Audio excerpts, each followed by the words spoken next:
Hello आहे, नमस्कार, स्वागत आहे माझ्या चॅनलमध्ये.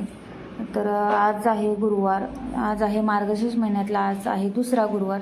तर मी आज तुम्हाला दाखवणार आहे की मार्गशीर्ष महिन्यातला गुरुवारची मांडणी कशी करायची आणि मी कशी करते. प्रत्येकाकडे वेगवेगळी प्रथा असते. तर पहिल्यांदा मी छान असं जागा पूर्ण पुसून घेतली. त्यानंतरला मी छान अशी रांगोळी काढली, सगळीकडे वरलक्ष्मीची पावलं उमटवली. त्यानंतरला मी एक चौरंग ठेवला, चौरंग छान असा पुसून घेतला होता ओल्या कपड्याने. त्यानंतर त्याच्यावर ठेवलं मी एक लाल वस्त्र टाकलं. त्यानंतरला मी दीप प्रज्वलित करून घेतला. त्यानंतर दीप प्रज्वलित केल्यानंतर त्याची मी पूजा करून घेतली. त्यानंतरला मी साईडला थोडं तांदूळ ठेवून त्याच्यावरती तांदळाची एक वेगळी अशी हे करून घेतली. त्याच्यावरती आपल्याला कलश स्थापना करायची आहे, म्हणून पहिल्यांदा खाली कोणतंही तुम्ही गहू तांदूळ काही ठेवू शकता. तर इथं मी एक कलश घेतला होता. त्या कलशावरती तांब्याचा कलश आहे, तर त्या कलशावरती छान अशी स्वस्तिक काढून घेतली. 5 बाजूने 5 बोटं उमटवली हळदी कुंकवाची, आणि मग त्याच्यामध्ये 1 रुपयाचं नाणं टाकलं. त्यानंतरला दुर्वा टाकल्या, हळदी कुंकू वाहिलं, अक्षदा टाकल्या. त्यानंतरला त्याच्यात एक सुपारी टाकली. एवढं आपल्याला त्या कलशाच्यामध्ये टाकायचं आहे. त्यानंतरला साईडने आपल्याला 5 प्रकारची 5 पानं लावून घ्यायची आहेत. त्यानंतरला त्याच्यावरती आपल्याला श्रीफळ ठेवायचं आहे. स्थापना झालं आपल्याला ते पूर्ण हे करून घ्यायचं आहे. छान असे तांदळाचं हे करून पूर्ण असे छान त्याच्यावरती अजून एक मला उंच करायचं होतं, कारण का खाली जे तिचं जे वस्त्र आहे देवीचं ते खूप असं मोठं आहे, त्याच्यामुळे ते पूर्ण खाली दिसत नाही. आणि एका साईडला मी त्याच्यामुळे खाली एक मी कलश म्हणजे तांब्या घेतला होता, त्याच्यामध्ये पाणी ठेवलेलं आहे. त्याच्यात काही टाकायचं नाही आपल्याला उंच होण्यासाठी, म्हणून मी त्याच्यावरती तो कलश मांडलेला आहे, जो आपला कलश आपल्याला देवीसाठी करायचा आहे. तर त्याच्या साईडला मी लक्ष्मी मातेचा फोटो पण ठेवलेला आहे. त्याच्या खाली पण आपल्याला अक्षदा ठेवायच्या आहेत. त्याच्यावरतीच मग तिची स्थापना करायची आहे फोटोची. त्याच्या बाजूला आहे जे देवीच्या तिथे जे महालक्ष्मी मंत्र जे ठेवलेलं असतं ते आहे तिथं. त्याच्या खाली सुद्धा आपल्याला अक्षदा ठेवायच्या आहेत. त्यानंतरला मग आपल्याला त्याची सुद्धा पहिल्यांदा हळदी कुंकू फूल वगैरे ठेवून त्याची पूजा करायची आहे. प्रत्येकाची वेगवेगळी स्थापना ज्या त्या जागी करायची आहे. त्यानंतरला देवीची आपल्याला छान अशी देवीला छान वस्त्र घातलेलं आहे. त्यानंतरला देवीचा मुखवटा लावलेला आहे. मुखवटा लावल्यानंतर तिला जो शृंगार करतात तो केलेला आहे. जसं आपण महिला करतो तसं देवीला सुद्धा पूर्ण शृंगार करायचा आहे, आणि तर मी इथं शृंगार केलेला आहे. त्यानंतरला मी तिला छान असं गळ्यातलं वगैरे मंगळसूत्र हे सर्व घातलेलं आहे, कानातलं नाकातलं सगळं घातलेलं आहे. तर अशी पूजा मी माझ्या पद्धतीने, आमच्याकडं अशी पद्धत आहे. तर प्रत्येकाकडं वेगवेगळी पद्धत असते, म्हणजे करण्याची पद्धत वेगळी असते. तर आमच्याकडं अशी करतात. त्याच्यानंतरला मग मी हे केलेलं आहे, वेणी घातली देवीला. वेणी घातल्यानंतरला मग त्याच्यावरती तिला जो आपण जसं लग्नामध्ये नवरीला सजवतो पूर्ण म्हणजे जो ओढणी वगैरे शॉल वगैरे काय जे असते ते तिचं ही देवीला सुद्धा आपल्याला तसंच करायचं आहे.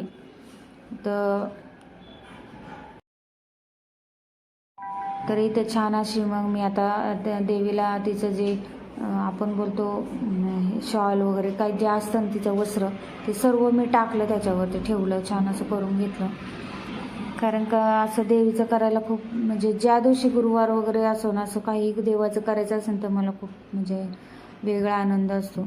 आणि त्याच्यानंतरला जसं आपण लग्नामध्ये नवरीला चुनरी देतो तसंच नवरीला सुद्धा आपण आपलं सजवतो, तसंच आपण आपल्या देवीला हे करायचं आहे, जेणेकरून जेव्हा ज्या दिवशी गुरुवार असतो त्या दिवशी देवी आपल्या घरात प्रसन्नता आणि जो काही आपल्या आयुष्यात हे असतं ते सर्व संकट वगैरे दूर करते. जेव्हा घरात असं काही म्हणजे देवाचं केलं जातं तेव्हा आपल्या घरात खूप छान प्रसन्न असं वातावरण तयार होतं, आणि ते आपल्यालाच करायचं असतं. कारण का देवी जेव्हा आपण आपल्या मनापासनं जी गोष्ट करतो ती गोष्ट आपल्याला देवी नक्कीच देते फळ. त्याचं फळ देवी आपल्याला कधी ना कधी नक्कीच द्यायचं, फक्त जे मनापासून करायचं. कोणतीही गोष्ट आपण मनाव्यतिरिक्त नाही करायची, जेणेकरून देवी आपल्यावरती नाराज नाही झाली पाहिजे. करायचं तर मनापासून करायचं.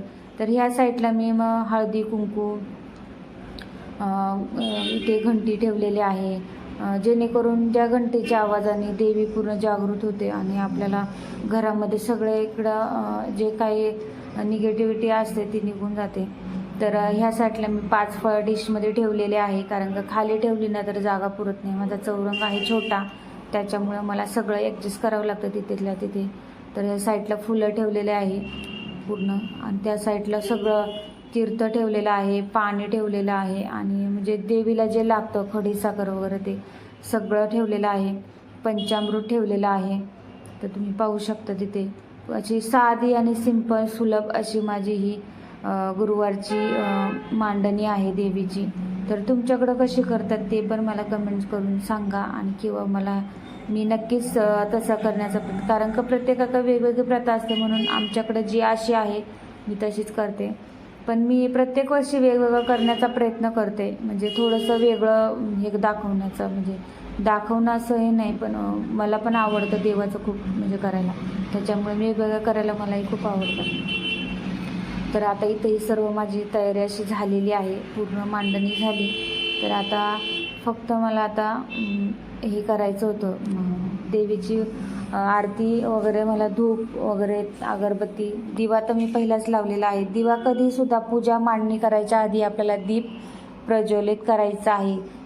दीप प्रज्वलित केल्यानंतरला त्याला हळदी कुंकू फूल वगैरे वाहून त्याची दीपची, कारण का जेव्हा आपल्या घरात दिवा लागतो तेव्हा आपल्या घरातली जी निगेटिव्हिटी ती असते, म्हणजे नकारात्मकता जी असते ती आपली निघून जाते, आणि त्याच्यामुळे आपल्या घरात प्रसन्नता आणि आनंदाचं वातावरण होतं. तर इथं मी आता धूप दाखवला आहे देवीला.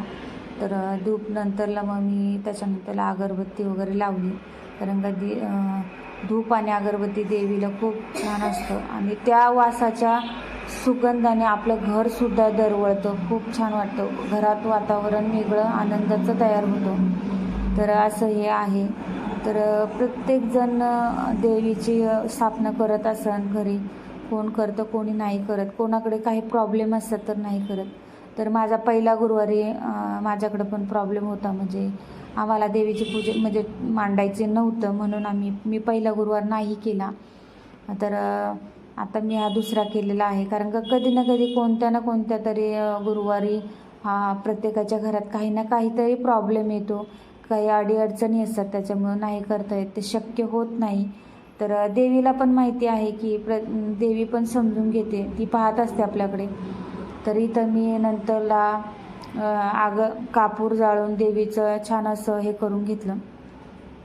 तर खूप भारी वाटलं मला, म्हणजे तर कशी वाटली तुम्हाला ही मांडणी माझी, किंवा माझी जी मी काही केलं ते आरती वगैरे, जे काही चुकलं असेल तर मला नक्कीच सांगा.